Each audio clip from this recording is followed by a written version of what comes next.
An Oklahoma state representative just tried to troll conservatives by sponsoring a bill to make fathers financially responsible from conception, and then apologizes for hurting the pro-abortion cause. A Colorado congressman introduces a bill to replace the word fetus with unborn child throughout the entirety of federal law. Anywhere where the term fetus appears in federal law, it would be replaced, both past and future, with unborn child. And the former president of Planned Parenthood admitted that she was instructed by Planned Parenthood to say the word abortion in every interview in order to destigmatize the word.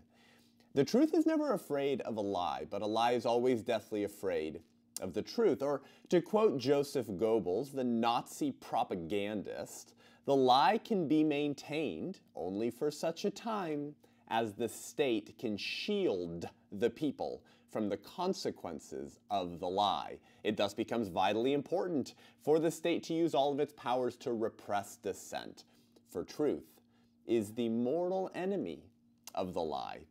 Truth in life is winning, friends. Life is winning, and abortion is mortally wounded. It's time to strike the final blows. I'm Seth Gruber, and this is UnAborted.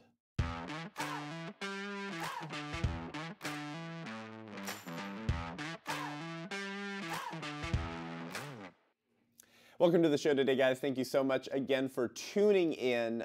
These are very, very wild times. We just had a phenomenal conference at Calvary Chapel, Chino Hills for Love Life, California. We had over 1,100 people there in person, many more tuning in online as well. And I'll be sharing more about that this week. And as we move forward, we expect a lot of wonderful fruit to come about from that conference. Our goal, of course, was to mobilize a Christian witness outside every abortion center in the state.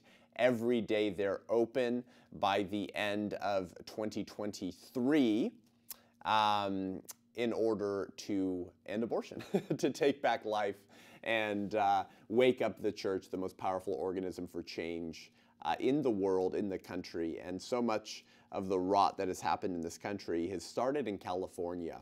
And so we're trying to take back life, and this conference was sort of a small attempt at that.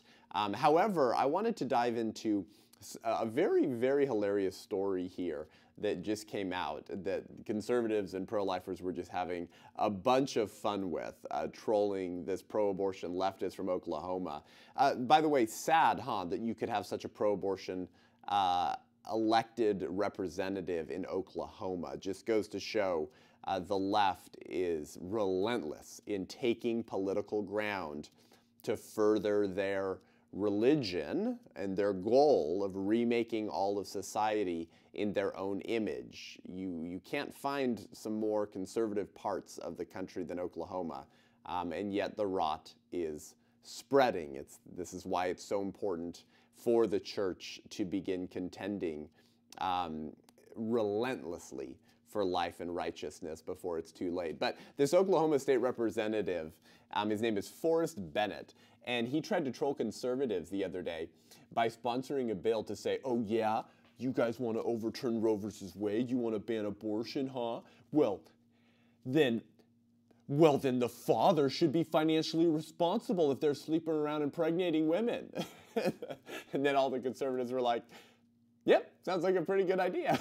So according to Live Action News, initially covered this and compiled a lot of the hilarious tweet responses to all of this, Oklahoma State Representative Forrest Bennett introduced a bill last week mandating that fathers be held financially responsible for the preborn children they helped to create. But after a flood of pro-lifers cheered the bill and abortion advocates expressed outrage, Bennett quickly walked it back and withdrew the entire thing. Here's his tweet, actually. We have it here. He says, this week I filed HB 3129, which codifies that a father's financial responsibility to his baby, oops, oh, you're not supposed to use that word, Forrest, to his baby and their mom begins at conception, he wrote. If Oklahoma is going to restrict a woman's right to choose, we sure better make sure the man involved can't just walk away from his responsibility. So I won't read through all of the replies. You should go to Twitter, though, and look at the thread and look at the responses. It's pretty fun reading, especially in such dark times. Just kind of goes to show how self-evident truth is, right? And secondly, how little the left understands the right. By the way, there's actually been studies done on this, where they ask conservatives their understanding of left-wing policies and positions, and then they ask the left their understandings of the right wing's positions and sort of supportive policies. Largely, conservatives understand the worldview, the presuppositions, okay, the ideology of leftism. The left has no idea what we believe, no idea whatsoever. And so this is such a hilarious example of that. He thinks he's trolling pro-lifers when in fact we're all like, thanks for making our case for us. You're right. Fathers should be financially responsible for any children they help to create from conception, from the womb. Why? Because that child is a human being. Therefore, they deserve support. Not just the mom, yes, the mom, but also the baby, because it's not a blob of pregnancy tissue. It's a person who's only alive because of you. And mom, right, unless it's rape, of course, who's alive because of you, therefore you have duties, obligations, and responsibilities, right? So Forrest Bennett here, sort of Freudian slipped here, I guess, kind of communicating the deeper truth of the pro-life position that he's trying to suppress. So then he gets outrage from members of the abortion movement and of the left for basically making the pro-life case for us. Now, of course, they're not putting it in that clear language, right? It's someone like me and conservative thinkers who have to kind of, translate leftism into reality. But that's what they were saying. Why else would they be outraged with him, right? If they thought it was a great idea, they'd support it. They don't think it's a good idea. So why do they not think it's a good idea? Well, I think that's pretty self-evident, isn't it? Because law functions as a teacher, right? As Aristotle popularly said, statecraft is soulcraft, that there is a relationship between statecraft and policies and politics, right? And the national consciousness of a people, how we are formed to think about certain things. And that does generally happen gradually, right? It doesn't happen suddenly, but it's an important role of statecraft. What's an example of this? No-fault divorce laws, okay? Did we get more or less divorce after no-fault divorce laws? We got tons more, okay?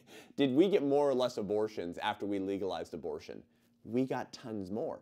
But not only did we get more of the behavior that we legally allowed, those laws, right, that statecraft also began to communicate morality. Not moral truths it communicated a lie, but it communicated their view of morality. So for decades, my generation, people older than me, people younger than me, are being born into a society where abortion's legal, and it's lauded, cheered, and championed as health care, women's rights. Oh, and if you oppose abortion, you hate women, because women need abortion in order to be equal with men. That was the fundamental claims of the early sexual revolutionaries.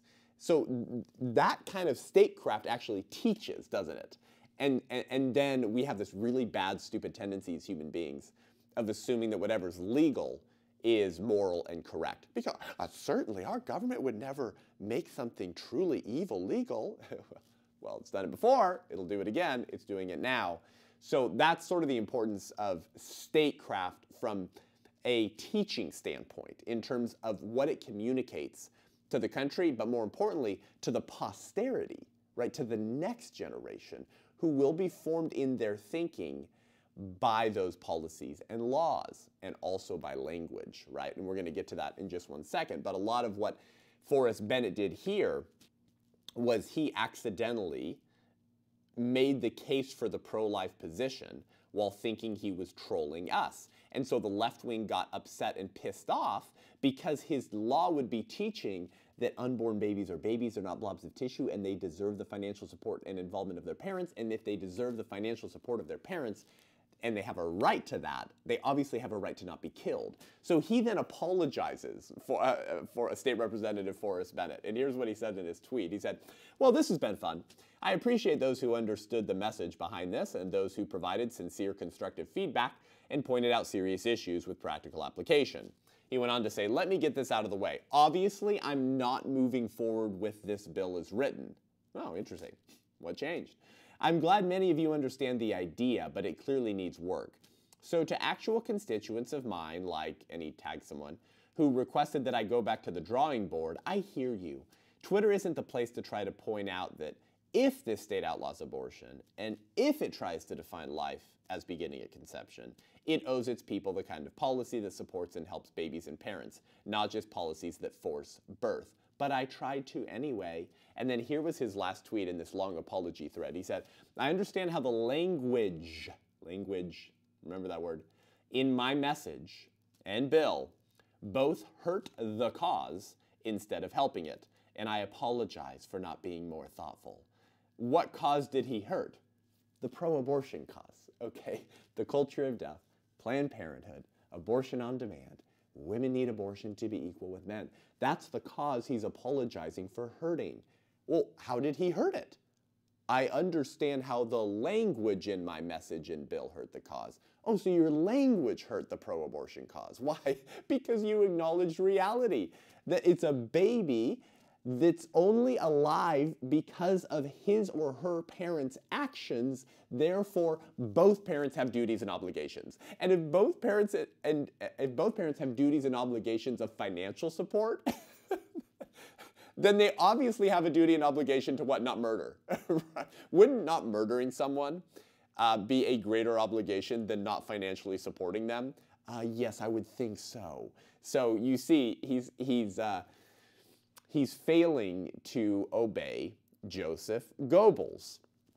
The response of the pro-abortion movement, if summarized in this situation, would be something like this, right? This is Joseph Goebbels in abortion face, right? He said, "Forrest, you shut up. The lie of not all humans are persons and the unborn is not a person can only be maintained for such a time as we can shield the people, shield them from the consequences of the lie that not all humans are persons. Telling Americans that fathers should be financially responsible and involved in supporting their unborn children is telling people that unborn children are children and not just blobs of tissue, insensate pregnancy tissue. If people start supporting your stupid bill, they might come to realize that unborn babies are human beings who deserve to be supported and not dismembered." Oops, that's Joseph Goebbels in abortion face, right?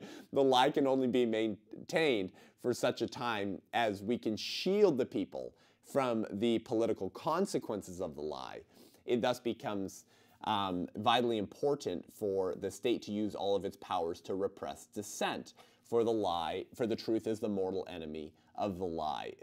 Hilarious, perfect application of that Nazi propagandist in how he taught Nazis to use language and manipulate language in such a way to further their political agenda, while ensuring that the populace didn't become too aware or awakened of what the lie really was. So language is the tool. Language is the way that you have to control and keep together your political puzzle pieces, if you will.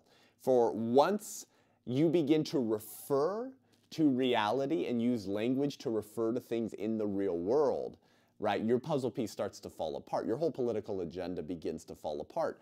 And the response of the left to this pro-abortion State Representative Forrest Bennett really tells you everything you need to know. Their immediate outrage reveals their more deeply held beliefs. They all know they're killing babies. They know these children are children. They know that follow the science means to acknowledge the humanity of the unborn. But if you allow language to communicate those truths, people begin to change how they think about the abortion issue, which then is the fundamental collapse of your entire movement, which relies on people to vote for abortion, to get abortions, right? To pressure people to get abortions. Very, very hilarious, but telling story. And I don't know if you'll hear quite as in-depth unpacking of that story as we do on this show, but I think you need to hear it from that light, because when someone tells you who they are, you should believe them, and they're telling us who they are and what they believe. But then this importance of language goes even further. You know, this episode is titled "Controlling Words, Controlling Minds." Thanks to Michael Knowles, the title of his phenomenal book for that title. Want to give credit where credit is due. But that's the point, right? If you can control language and control words, you can control how people think about any given topic in question. And so this is more of a better story, but it is a illustration of the importance of conservatives and pro-lifers demanding the correct use of language. We've ceded too much ground to the left in linguistics, right? We have put up with and allowed for far too much redefining of words, even though we know it to be a lie. But we don't call it a lie enough. And unfortunately, too many conservatives and pro-lifers actually slowly begin to use the very redefined terms and language from the lexicon of the left, which drives me insane, because not only are you communicating a lie, but it's also beginning to change how you think about those issues as well. In other words, not only is the left successfully indoctrinating and propagandizing the secular culture, but it's working on you too. For example, if pro-lifers or conservatives say the word biological male, we are ceding linguistic ground to the left, and we are taking a page out of their lexicon. When you say biological male, you're saying that there could be such a thing as a non-biological male. Otherwise, why would you put the qualifier in front of the word male? No, there are males and females, men and women. There's no such thing as a biological male. All right, that's redundant. Yes, a male is biologically a male because his biology can only be one gender. So just call him a man or a male. Saying biological male insinuates that there could be such a thing as a non-biological male, which is the whole ideology of transgenderism. But I hear pro-lifers use this term. Okay, that's one example. Pro-lifers sometimes do this on abortion as well, in how we speak about abortion. For example, even the word abortion, the left has successfully used to rearrange the linguistic puzzle pieces of the pro-life movement, right? When we say abortion, or when someone says, I got an abortion, we all use that term and we all refer to that term to mean a woman got an abortion. But an abortion is the intentional killing of an innocent human being. So you didn't get an abortion, you paid for an abortion on your child. The baby got the abortion. Language, okay, language. What do these words mean? Let's define words. Abortion means the intentional killing of an innocent human being. Okay, so is every woman dead after an abortion? No. Who's dead? The baby. So who got the abortion? Who was intentionally killed? The baby. That's like one example of how this happens in the pro-life space. It's very frustrating. We should demand the correct use of language. And oh, but Seth, it's broadly understood what we mean by that. Yeah, I guess. But to the larger public, right? The application of the word abortion fits right within their view of abortion, which is that abortion is something that a mom gets because it's just her body. You see, even how the word abortion is used helps further the entire pro-abortion worldview and ideology in the first place. So that's some examples of this. So that I wanted to preface this story with that introduction because the left understands the importance of controlling words and language to control minds and how the public thinks about the issues and how they want them to think about those issues. We've ceded far too much linguistic ground, or we haven't demanded the correct use of language. This Colorado congressman is doing that, and I love it. He just introduced a bill to replace the word fetus with the term unborn child in federal law. So Congressman Doug Lamborn, a Colorado Republican, introduced H.R. 6099, the Recognizing the Unborn Act, with 19 of his colleagues. The Recognizing the Unborn Act will work to ensure that unborn children are acknowledged and protected, he said in a statement to lifenews.com. Everywhere in the federal code where it says fetus, we're going to change that to unborn baby or unborn child to give humanity and dignity and respect to the unborn.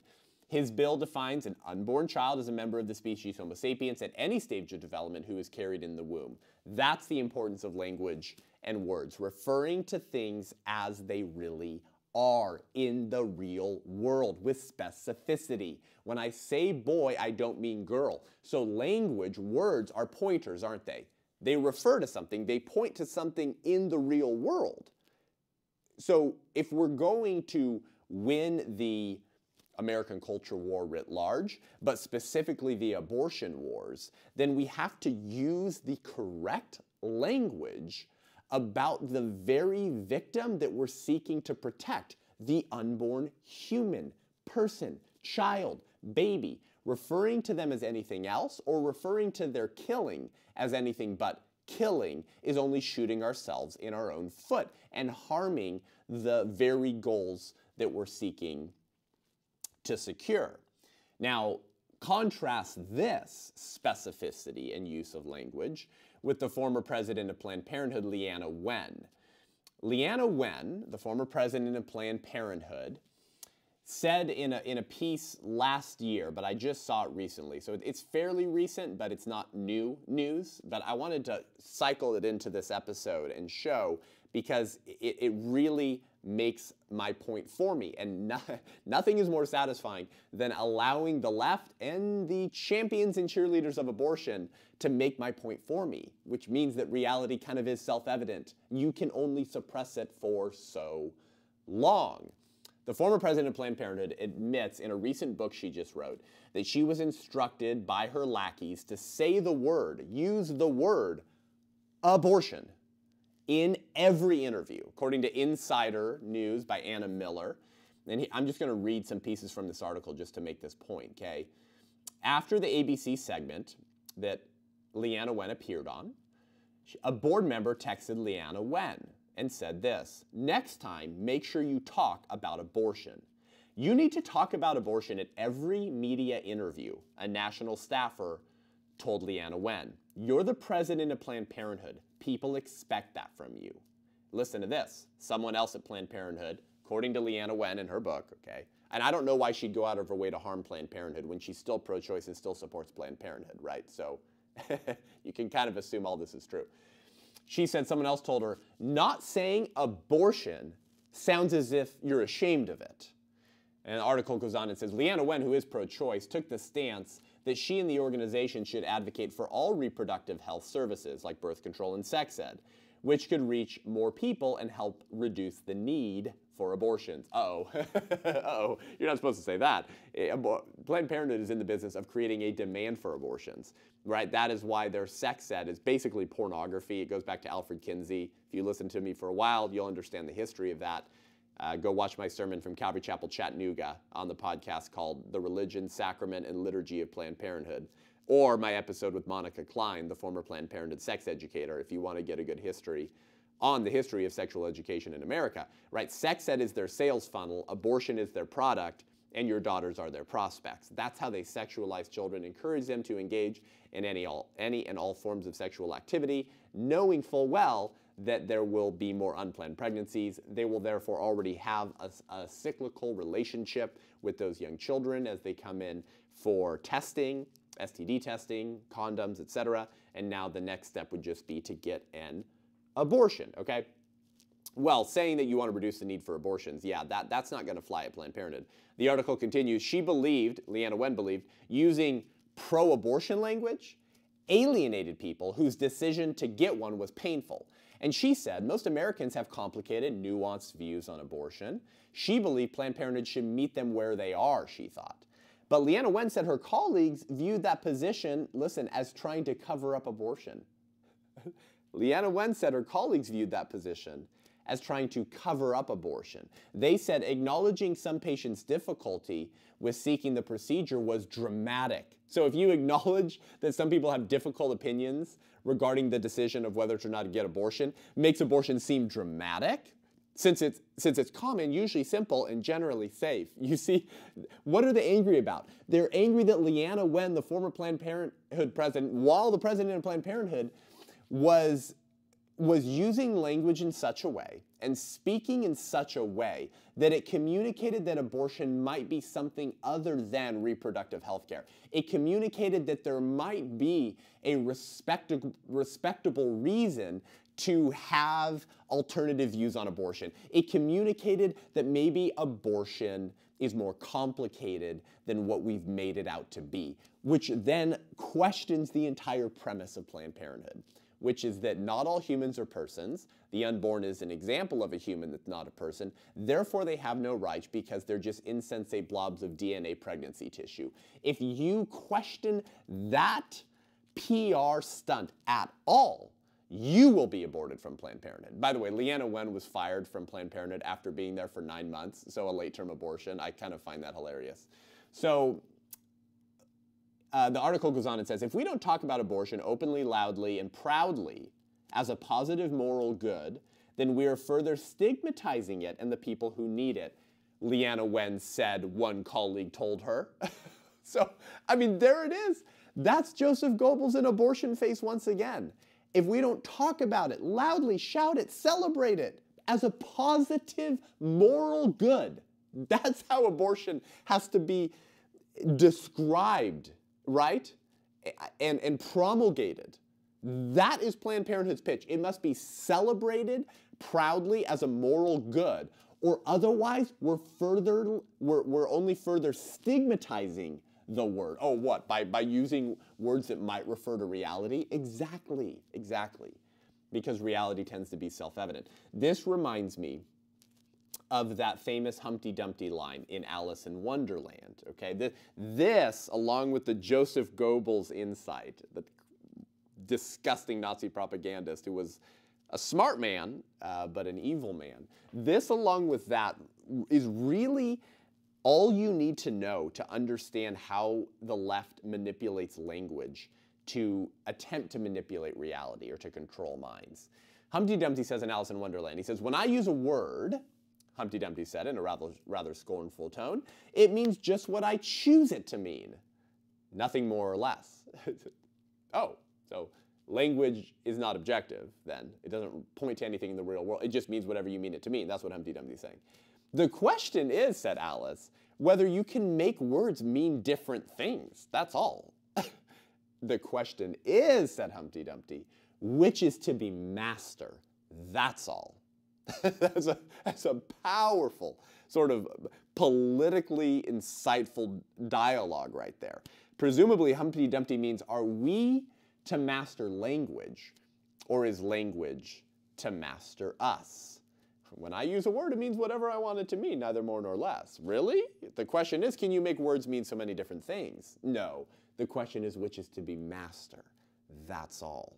Language ought to master us because language points to things in the real world, and we need to use language to communicate the truth. But the left wants to master language, right? If they can master language and manipulate it and use it in ways to confuse the broader public, or, of course, indoctrinate the broader public, then that's a powerful stunt to pull off. Because words shape how we think. Words color the way that we see the world, right? Because we are the speaking animal, aren't we, right? This is what Aristotle and Plato understood and taught, is that is what differentiates us from all of the other beasts. We are the speaking animal. We're rational moral agents. This is why you don't hold a tiger legally liable for mauling a human being. But you do hold human beings liable for such behaviors because we're moral agents. We have a free will and we can speak. We can communicate. We can argue, debate, pursue the truth, make our case. That's what differentiates us. That's why we're accountable. So words are the prerequisite to all other forms of life, our political life, our familial life. And oh, but some people can't talk. Yes, and people who are dumb also learn how to communicate, right? Language is decisive. Language is predominant. Words shape how we think and they color the way we see the world. The left understands this. That's why they've been trying to manipulate language for so long. That's what the Colorado congressman gets right. And ironically, that's also what Planned Parenthood gets right, in the sense that they understand the importance of language. Their goals are radically different. It's about time we start learning something from the left and from Planned Parenthood by demanding the correct use of words, refusing to use words that lie and that don't communicate the truth, and for calling out the lies of false language, because by controlling words, you can indeed control minds. Here's a last line from this article. I was given a choice, change or leave, Leanna Wen wrote. Change my approach, my language, how I was talking about abortion, or leave the organization. Before her lawyers could come to a mutually agreed upon departure statement, the board voted her out. I remember when this happened. She learned about it through a New York Times news alert on her phone before she even got a call from Planned Parenthood. So Planned Parenthood performed a late-term abortion on Leanna Wen because she was compromising the linguistic approach of the organization. If that doesn't tell you how much Planned Parenthood cares about language and their meticulous use of language, such that they would fire someone who supports their organization and is pro-abortion simply for revealing the truth. Because maybe people will think about it as something other than abortion. Maybe the Colorado congressman will teach people to think about it as an unborn child and not a fetus. And maybe that Oklahoma state representative might begin communicating that the baby is a baby who deserves the financial support of their parents by passing legislation that uses language that describes abortion as something other than just reproductive health care. Control words, control minds, manipulate language, manipulate an entire people in society. And it's about time we take a page from the left. Truth in life is winning, and the lie of abortion is mortally wounded. You see it all around you. Roe versus Wade about to fall. The left predicting that Roe v. Wade will be overturned, even more than conservatives are. 150,000 people at the March for Life in Washington, D.C. Not a single pro-abortion protester the day of the march. There was an abortion flash mob dance rally the next day, and I'll be showing you some interviews and street content we did from that, but not a single pro-abortion presence at the largest pro-life march in the world.